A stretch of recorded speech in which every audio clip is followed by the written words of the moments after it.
I'm Alex. I'm G-Ray. And for our project, we went to the wind farm out near in Eastern Oregon. PGE owns it. It's made up of like 3 huge wind farms, and we learned a lot of cool stuff from it. The guy was really nice. We got to go inside one of them, so I don't know what to say.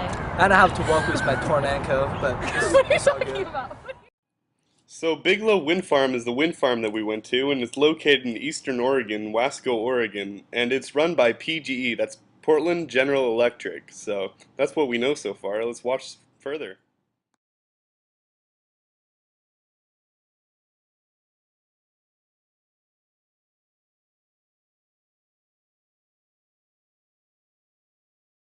Me and my group, we went to the Biglow Canyon Wind Farm, and the most important thing we learned from the interview and everything was that wind energy is a very important part of changing the way we live nowadays and getting away from fossil fuels, but it's also not the only thing that we have to do. There's many other things that we need to do, like solar energy. My name is Dale Coyle. I'm an electrical engineer. I graduated PSU in 2006. I came to work for PGE shortly after. I worked at Intel for 12 years before. I was in the military before that, so I have a lot of work experience. But I finally got my engineering degree in 2006. I worked full-time and got my degree, so it took me 7 years, I think, to finish my degree. Oh, wow. Working full-time and part-time in school. So I came to work for PG as electrical engineer, and basically I have an engineering downtown, and we send engineers out to the various generation facilities, and we will we support those and do projects, whatever needs to be done. My project was Biglow Canyon, so no one else knew anything about wind. They said I had to learn something, so here you go. So basically I designed this from the ground up. Wow. I didn't have to completely design it. There was electrical contractors who built it, who designed it, but I was responsible for reviewing it. So I had to work a lot with our transmission and distribution guys, because basically this is very similar to a distribution like your home, how you get power to your home. So I basically went and worked with them, used a lot of their standards. Had to learn about underground cable, overhead, substation, all this, and I did all this for the first 2 years. And in between that, let's say I did NERC standards, which is your NERC and FERC, which are your federal regulatory agencies for utility, for power. And then I went on to build Biglow 2 and 3. There's actually 3, as your data sheets show here. There's Biglow Canyon Wind Farm is actually made up of 3 different wind farms: Biglow 1, Biglow 2, and Biglow 3. So Biglow 1, here? I have 217 turbines, 450 megawatts. Wasco, Oregon wind power trip. I think it was awesome, you know, going there and looking at all these big wind turbines, you know, and I've never done this before, and coming from a different country where we don't have something that is called recycling, you know, it's just a huge change in my life, first of all, and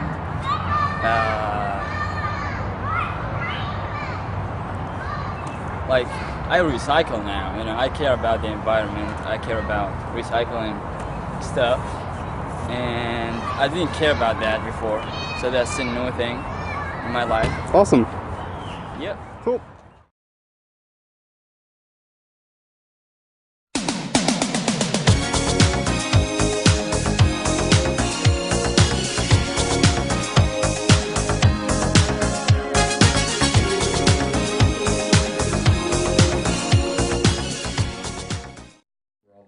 The rest of it is what you pass on the way in is wheat farming.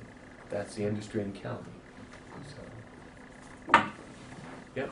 And actually, I'm pretty fascinated by it. So when we go out to a turbine, I'll show you how basically there's 12 inches of rain out here.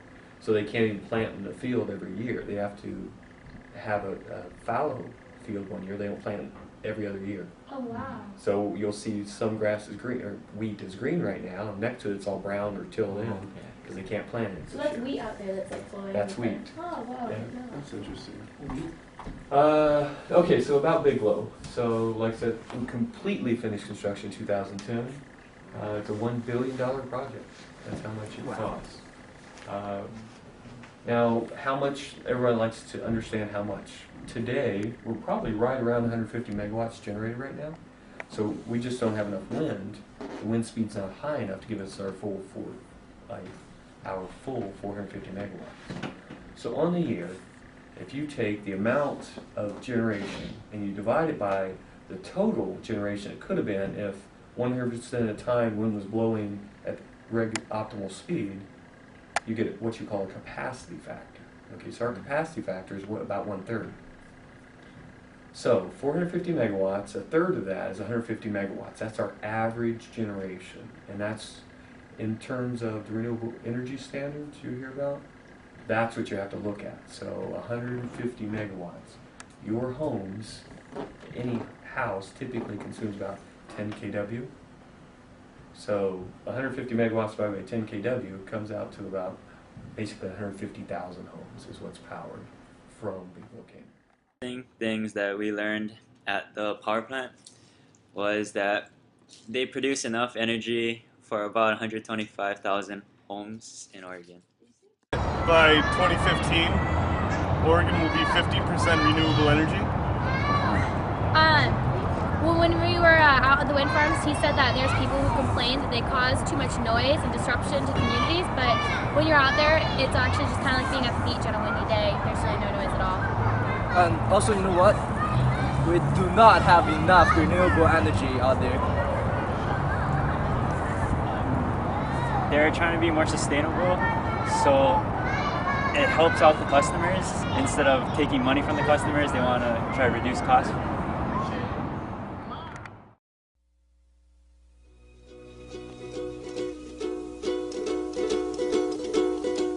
Tiptoe through the window, by the window, that is where I'll be.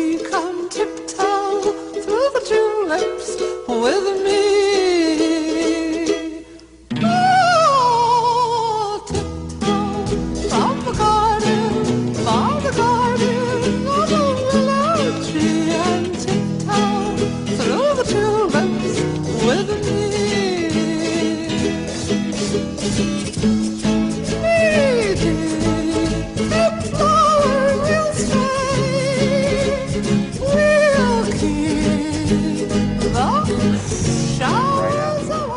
In large amounts, and then it drops way down the rest of the year. We have a steady flow, but it's very low compared to what our peak amounts are right now. So both wind and hydro are variable resources. Now it's important to understand that because sustainability means a lot of things to a lot of people, but PG has a balanced portfolio which includes coal and natural gas because those are the only base-loaded resources available. So you need those. Cleaning the coal up is important. There's lots of opinions, but I can't believe you can totally dismiss the idea of global warming the way some people try. And then again, I don't believe it's quite the other way either. You can't blame everything on it. So it's the truth is somewhere in between. So the responsible thing is to do is to clean up coal. And until other baseload resources are available, we need that. Does that make sense? Yeah.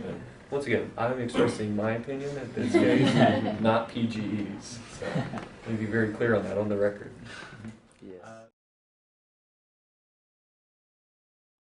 Well, hi there, class. I'm sure you're wondering why wind farms, when you drive by them, they're in a row-like fashion where they're just straight, like in a linear road area. Well, that's because the wind actually hits them in a specific spot, and so it's very important for the wind turbines to be in a specific area like that. The blue line shows you energy efficiency. So PG is really involved in energy efficiency. When we talk about sustainability, PG has all kinds. Why would a power company want you to save energy, not use more? This is why. It costs us a lot more money to build a power plant than to give and encourage people to use recyclable light bulbs and to use power during off-peak times rather than peak times. Peak time is during the daytime when everyone's at work in factories and doing things like that, that they have to have the power. If we could have smart machines, laundry machines that kick on at 2 a.m. at night while you're sleeping, power is very cheap then. And there's a lot of mechanisms that way.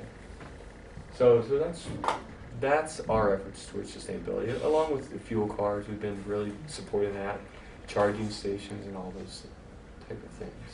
There's even a project I've heard about, LED streetlights coming. That'll be interesting. I was pretty pleased when I got to PG. I didn't know anything about them. Well, I wouldn't say I didn't know anything. I've lived here for 15 years. But I didn't really understand how involved they are in sustainability. Those little Clackamas projects I talked about, one Sullivan makes about 20 megawatts, practically nothing. And that's at a peak. Most of the time it's 10 megawatts. But they've spent tens of thousands of dollars every year for the last few years making fish passages up and down.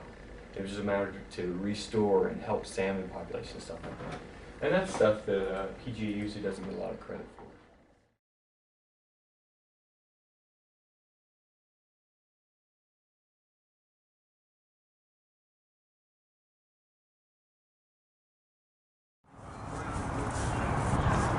Trash!